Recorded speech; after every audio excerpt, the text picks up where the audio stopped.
ನಮಸ್ಕಾರ ಸ್ನೇಹಿತರೆ, ಇವತ್ತು ನಾನು ಇನ್ನೊಂದು ಕತೆ ಮೂಲಕ ನಿಮ್ಮ ಮುಂದೆ ಬರ್ತಾ ಇದ್ದೀನಿ. ಕತೆ ಹೆಸರು ಇಲಿ ಮತ್ತು ಸಿಂಹ.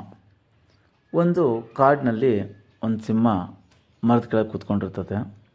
ಅಂದರೆ ಅದಕ್ಕೆ ಸುಸ್ತಾಗಿರುತ್ತೆ, ವಿಶ್ರಾಂತಿ ತೊಗೊತಾ ಇರ್ತದೆ.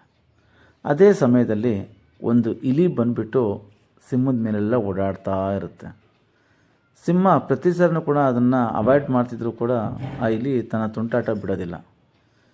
ಸಿಂಹಕ್ಕೆ ಕೋಪ ಬಂದುಬಿಟ್ಟು ತಕ್ಷಣ ಇಲಿನ ಕೈನ ಹಿಡ್ಕೊಂಡ್ಬಿಡುತ್ತೆ. ತಿನ್ನಬೇಕು ಅಂತ ಹೋಗುತ್ತೆ. ಆವಾಗ ಇಲಿ ಕ್ಷಮಿಸ್ಬಿಡು ಸಿಂಹ, ಕ್ಷಮಿಸ್ಬಿಡು, ಪ್ಲೀಸ್ ಪ್ಲೀಸ್ ಅಂತ ಅದಕ್ಕೆ ರಿಕ್ವೆಸ್ಟ್ ಮಾಡುತ್ತೆ. ಸಿಂಹ ಇದು ಮತ್ತೆ ಯಾಕೆ ತೊಂದರೆ ಕೊಡ್ತಾ ಇದೀಯಾ ಅಂತ ಇದು ಮಾಡುತ್ತೆ. ಅವಾಗ ಇಲ್ಲ, ನಿನ್ನ ಕಷ್ಟ ಇದ್ದ ನಾನು ಯಾವಾಗಾರು ಹೆಲ್ಪ್ ಮಾಡ್ತೀನಿ, ನಾನು ಬಿಟ್ಟುಬಿಡು ಅಂತ ಹೇಳುತ್ತೆ. ಸಿಂಹ ನಕ್ಬಿಟ್ಟು ನೀನು ನನಗೆ ಸಹಾಯ ಮಾಡ್ತೀಯಾ, ಏನು ಸಹಾಯ ಮಾಡ್ತೀಯಾ ಅಂತ ನಕ್ಕುತ್ತೆ. ಆವಾಗ ಇಲಿ ಏನೂ ಮಾತಾಡಲ್ಲ.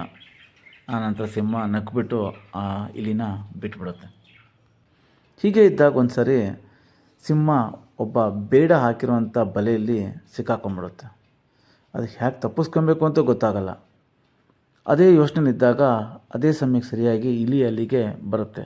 ಬಂದು ನೋಡಿ ಸಿಂಹಗೆ ಹೇಳುತ್ತೆ, ಏನಾಯಿತು ಸಿಂಹ, ಇಲ್ಲಿದೆಯಾ ಅಂತ.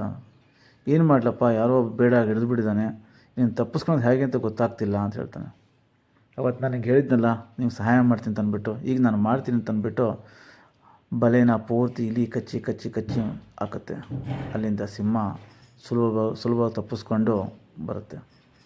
ಸೊ ಈ ಕಥೆಯಲ್ಲಿ ಯಾರು ಯಾವಾಗ ಹೆಲ್ಪಿಗೆ ಬರ್ತಾರೆ ಅನ್ನೋದು ಗೊತ್ತಾಗಲ್ಲ. ಅದರಿಂದ ಪ್ರತಿಯೊಬ್ಬರೂ ಕೂಡ ನಾವು ಸಮಾನವಾಗಿ ನೋಡಬೇಕು ಅಂತ ಹೇಳುತ್ತೆ.